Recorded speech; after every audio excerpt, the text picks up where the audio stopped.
Hi everyone, it's Tasha. Welcome back to my channel. As you know, I'm always in thrift stores looking for high-end style home decor for a lot less than retail, and I also love to do DIYs.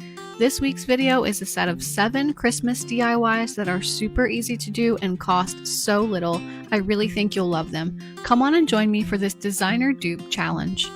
So a few weeks back I installed this new mantle, and ever since then I've been so ready to decorate for Christmas. But while we wait until it's time, here are 7 stylish holiday DIYs. One thing that caught my eye this Christmas season have been these tree-shaped tapered candles, and I think that they are just so cute. I saw something similar last year as well and liked them, but didn't have time to get around to making them. So these are $18 for the set of 2 tall ones at Anthropologie, and they have similar ones on Amazon for the same price.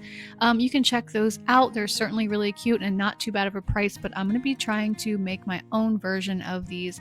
I found these 2 dark green candles at a thrift shop for just 25 cents for both of them, and so I'm just laying these inside of a pan of very hot water, not quite boiling but as hot as your tap will get, and maybe add in a little bit of actual boiling water so that it's nice and hot and the wax gets nice and soft. And as you can see, I'm just taking a sharp knife here and pointing away from myself. I'm just going in to make these little tree branches, pushing in not any further than halfway into the candle, and then kind of slightly lifting upwards to create these little boughs. And I think that they have a similar effect to the manufactured version, and they only cost me 50 cents and some hot water. So I think that this is a great project.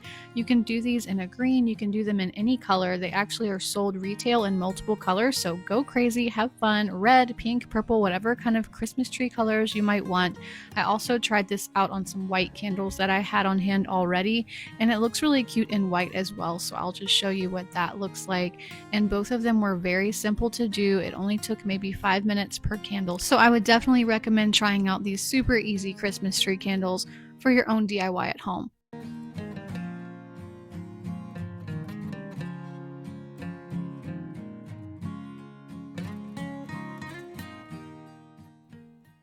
Last Christmas season, I fell in love with these brass bow tree toppers from McGee & Co. I couldn't find them anywhere else for sale online, just McGee & Co. And they were sold out, so I didn't get one. But I ordered one this year, and this is it. I'm pretty happy with it, but it is very bendy. And once I kind of got my hands on it, I realized it was just kind of a brass foil sheet. And so I looked that up, and I wanted to share with you how you could make your own of these. The brass bow tree topper costs $22 from McGee & Co. right now. I think I paid $16 on sale, but that sale is over, and you can get this roll of brass foil from Amazon, which I will link, but also you can get it way cheaper on Temu if you shop on Temu or do any orders there ever, and so it's only $2 and something for a roll. So what I did, as you could see, was I cut out a strip of this, the length that I thought I would need, and kind of just bent it by hand into a shape of a bow. I used the McGee & Co. one as a template there and just tried to do it the same, and then I just took 2 little spare pieces and glued those on the front and kind of bent those over to make an accent piece in the middle. I just used hot glue and a mixture of E6000 to glue the different pieces down together so it stayed in place. And then I'm going over the whole thing with some Rub and Buff in the color European Gold, or you could use whatever gold tone you like, just to take some of the shine off of that brass one, which is quite yellow when you receive it just out of the roll. But this was so easy. Basically just find yourself a roll of brass foil, which I will link to a couple of options, and you can make your own tree topper that looks a lot like the McGee & Co. one. Also, I'm going in with a little baby clothespin that I had in my craft drawer. You could use some or other sort of clip on the back there, and now it's ready to go on a wreath or my tree top or the middle of the tree. Anywhere you can make a bunch of small ones. This was a super fun project, and if you order from the right place, can only cost you a couple of dollars.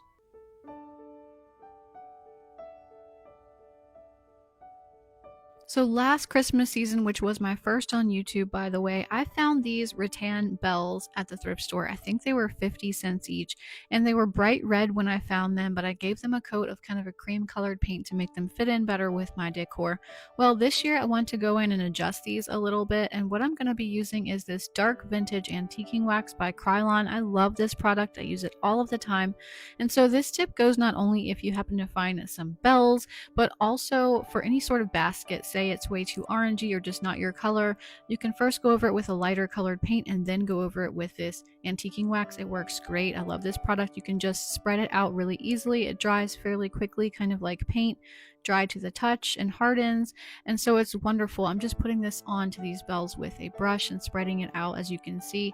And I'm going right over the handle on top of that as well that I added. But I think that this just adds a nice warmth and richness back into pieces like this and makes them look more like a natural woven material, which I appreciate. Now you might be thinking, great, but what are the odds of me finding rattan bells at the thrift store? Well, maybe small, but check out these baskets. I see this type of basket all the time.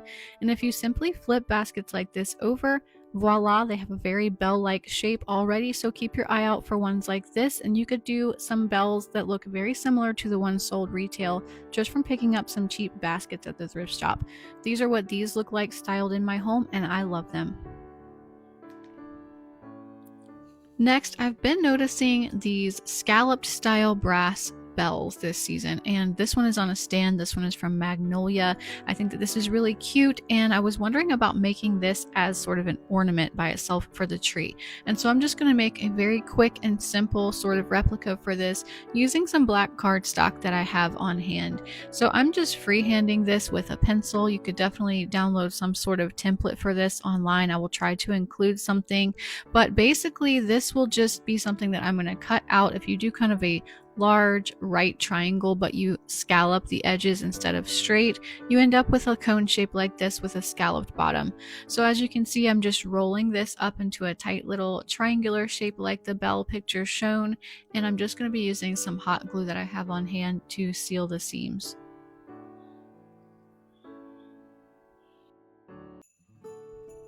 Once that's dry, I'm going in with some Rub and Buff right on top of the black cardstock paper, and this is the color Antique Gold.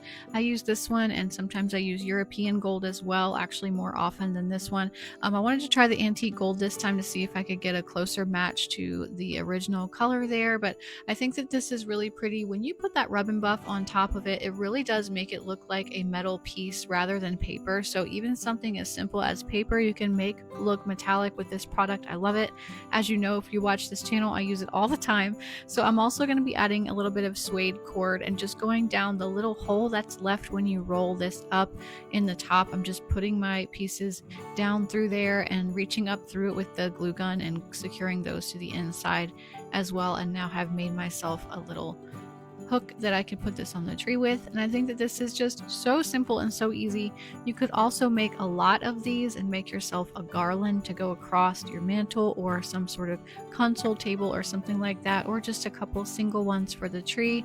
But I love this in the scallop shape, and you could also make this as just a plain cone without the scallops on the end if you just use a regular kind of right triangle, and you could make a garland or an ornament out of that as well. I think that this is a super easy and satisfying project to try out this Christmas season. So I have made a regular cone shape one there on the left, and I put European Gold Rub and Buff on that one so that you could see the difference between the European Gold on the left again and the Antique Gold on the right. The Antique Gold has slightly more copper and the European Gold a little bit more neutral. One thing that caught my eye this Christmas season was these Jingle Bell napkin ring holders that I found. These are from Anthropologie, and it's $22 for the set of 4 of those. I've seen them at other places as well, and they can get more expensive than the ones at Anthropologie as well. But I thought, you know what, I can definitely do that myself, something similar for probably a lot less.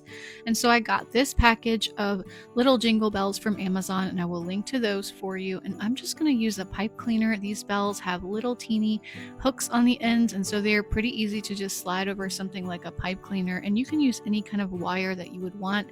I'm using this because it's easy to get them to stay in one position because of the fluff of the pipe cleaner, and so I just slid them on and twisted up the ends. You could slide more on so that the pipe cleaner isn't visible on the bottom either, but sliding those onto a napkin was really satisfying. I think that these look super cute, and what an easy Christmas DIY to try out.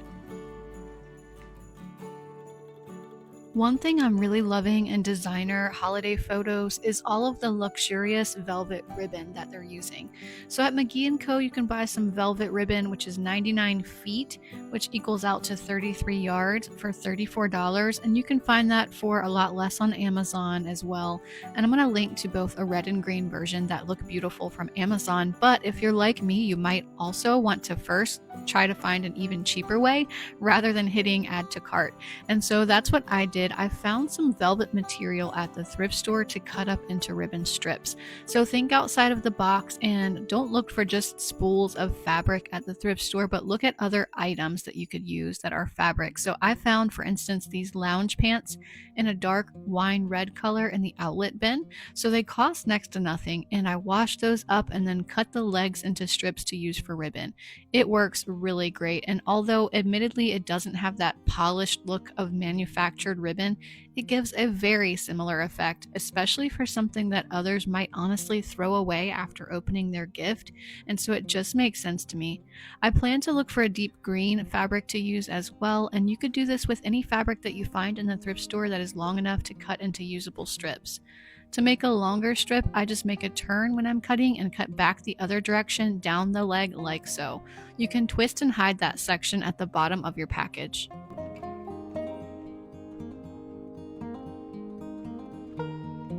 Now, if you watched my Christmas trends video a couple weeks back, you saw that rustic and nature-inspired touches are a trend that was still going very strong this holiday season.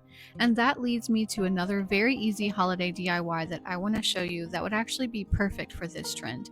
It is these simple rustic style place card holders. Now, all I've done is gathered one stick from my yard, and I'm using a little coping saw to cut those into two pieces about the right size that I need to be a place card holder. After those are trimmed to the same size, I just go back inside and glue those together with a little bit of hot glue, and I'm making sure not to close the seam all the way up on the top side so that my card can kind of just wedge in between the two and sit upright on its own. Now, you may have fancier place cards on hand, maybe something printed out with a gold trim or something like that, but I'm just going to be cutting some black cardstock that I have on hand. I have this neat little Fiskars paper cutter that I picked up at a yard sale for only $1, and it'll be perfect for getting the cards nice and crisp and even. The nice thing about black cardstock is that you can write on it not only with a gel pen or something like that, but with chalk, and you get a chalkboard effect. So that's what I've gone for here, but again, any type of place card that you wanted to use could be held by these sweet little rustic card holders, and they end up being very reminiscent of many boughs of firewood. I added a little sprig of juniper from the backyard to complete this. So fast, so easy, and pretty much free. Now, two important facts before you leave. Check the comment section where I have pinned the winners of both the reindeer and the stockings giveaways. Those should appear right at the top of the comments, and if you see your name, please email me at the email address in the description box so that we can begin that process. And also, I wanted to note that there will be 7 more Christmas DIYs coming next week. I'm already working on those, so make sure to subscribe and turn on your notifications so that you'll be sure to see that video next Wednesday. Thanks so much for watching. Please click the like button and leave me a comment. As always, check out the join button below the video to consider the extra perks available as a channel member. Have a great week, and I'll see you at the next video.